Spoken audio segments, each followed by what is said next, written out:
Oi pessoal, um assunto que a gente tem bem complexo para ser tratado no Pantanal é justamente sobre as demarcações que existem e entre os pantaneiros, um dos temas principais é que tem territórios, conforme hoje a lei especifica, que de repente poderiam prejudicar muito, né, quem é proprietário dessas propriedades rurais no Pantanal.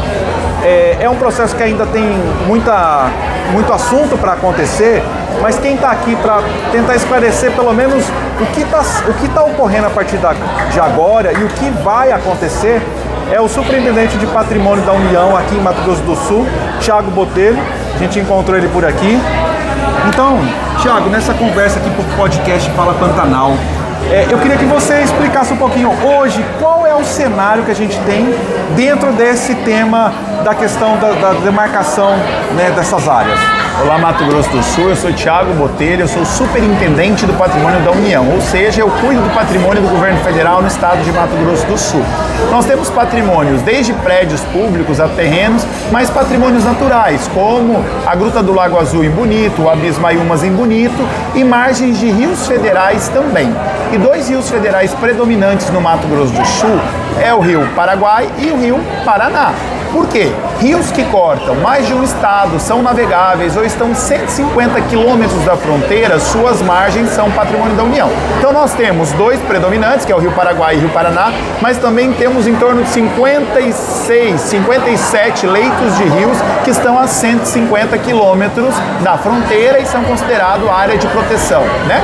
Então nós começamos, é um processo demorado, porque o processo de demarcação ele é um processo único. Uma vez demarcado, ele é demarcado para sempre. Mas eu quero dar um exemplo das rodovias. Quando a gente está andando na rodovia, não tem aquela margem da rodovia, aquilo é de domínio da União. Por quê? A gente entende que a rodovia é patrimônio da União, mas a gente precisa cuidar também de um trecho. E no rio também é assim, você pensa o rio e as margens do rio, elas são patrimônio da União. Em regra, 15 metros, que já é área de preservação ambiental, já é APP, ela não causa tantos questionamentos. O grande, não é problema, mas a grande dificuldade que a gente tem... Isso na legislação. Não, mas não é isso. É que o Rio Paraguai, ele não é um rio encaixado, nós estamos falando do Pantanal. E como demarcar um rio que ele vive de cheias e secas? Portanto, a gente faz uma audiência pública, nós já fizemos em Corumbá, Ladária, Aquidauana, Miranda e Anastácio, apresentando a demarcação. Nessa audiência pública, ela é preliminar. O que a gente faz? A gente escuta o agronegócio, a agricultura familiar, os ribeirinhos, os pescadores, os indígenas, coleta as informações para subsidiar os profissionais. E eu tenho dito que nós temos que sair da insegurança jurídica. Há uma lei, não é uma lei de Mato Grosso do Sul, é uma lei nacional. Outros estados já demarcaram, então o Mato Grosso do Sul vai ter que demarcar. Mas nós temos uma especificidade, que é o Pantanal, é um bioma que nós temos que tratá-lo de forma diferente. E eu tenho dito que eu não estou aqui para degladiar ou brigar com o agronegócio ou com os pantaneiros. Nós estamos para encontrar um consenso de como fazer o processo de demarcação. Agora tem uma legislação. Se a gente chegar na metodologia que não vai poder ser adequada, nós temos que chamar nossos 3 senadores, 8 deputados federais e mudar a legislação. Agora é um processo que não cabe ao superintendente. O que cabe a mim é apresentar a audiência, fazer o processo e mostrar para a sociedade. Tem fase de recurso, são 3 fases recursais. Nós temos como judicializar também, é um instrumento caso o proprietário não entenda. Agora, é um processo que vem sendo feito em todo o Brasil. Tiago, uma questão, talvez até principalmente as comunidades, né, que vivem ao longo do rio, na audiência eu tive presente, não deu para muitas dessas comunidades participarem. E o podcast Pantanal busca dialogar com elas. Por que isso está ocorrendo agora? Essa é talvez uma falta de conhecimento, né? E se é uma lei que já existe há tanto tempo, por que é agora que isso está acontecendo? Na audiência até foi falado. O Brasil, digamos, já na parte costeira, já avançou. Agora eu queria que você, né, como representante da União, explicasse um pouco sobre isso. Quando o presidente Lula, eu tive um encontro com o presidente Lula e ele me pergunta como proteger o Pantanal. Eu falo que para proteger o Pantanal você tem que proteger o Rio Paraguai, você tem que proteger o Rio Miranda, você tem que proteger o Rio Aquidauana, né? Então o processo de demarcação é um processo importantíssimo. Ele gera essa ebulição, ela é complexo, né? Mas é preciso sair da insegurança jurídica. Todo mundo sabe que áreas e margens de rio são patrimônios da União, são patrimônios do Estado, né? Então, o que eu tenho dito às pessoas? Ribeirinhos, pescadores indígenas, não se preocupem, porque é permitido, até proprietários privados, é permitido que vivam em área da União desde que regularizados.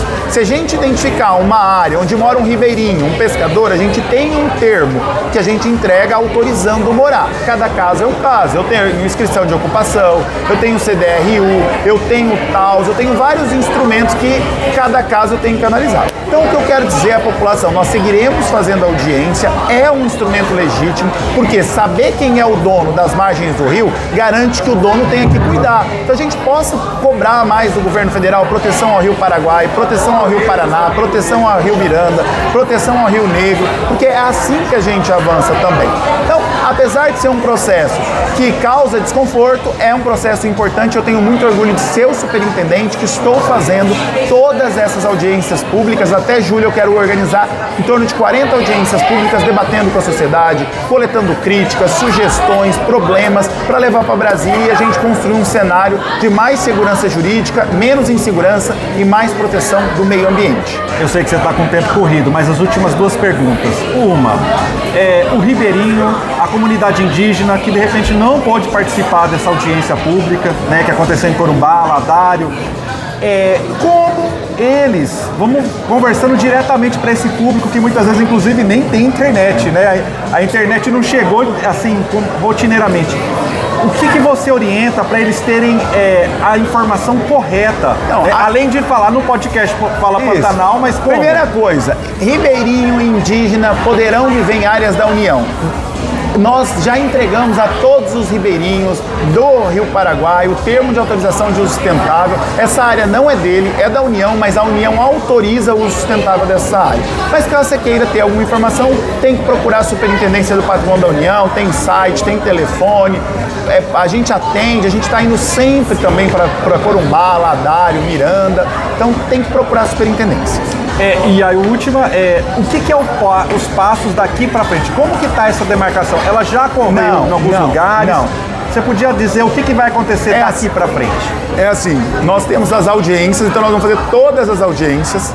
Depois das audiências, os engenheiros, profissionais, técnicos vão a campo, vão demarcar, nós vamos encontrar as linhas médias de enchente ordinária, que não é nem a máxima nem a mínima, e aí nós vamos apresentar para a sociedade, podendo entrar com recurso. Nós já tivemos locais que nós tivemos que rever as linhas, porque realmente estava errado. Então é um processo.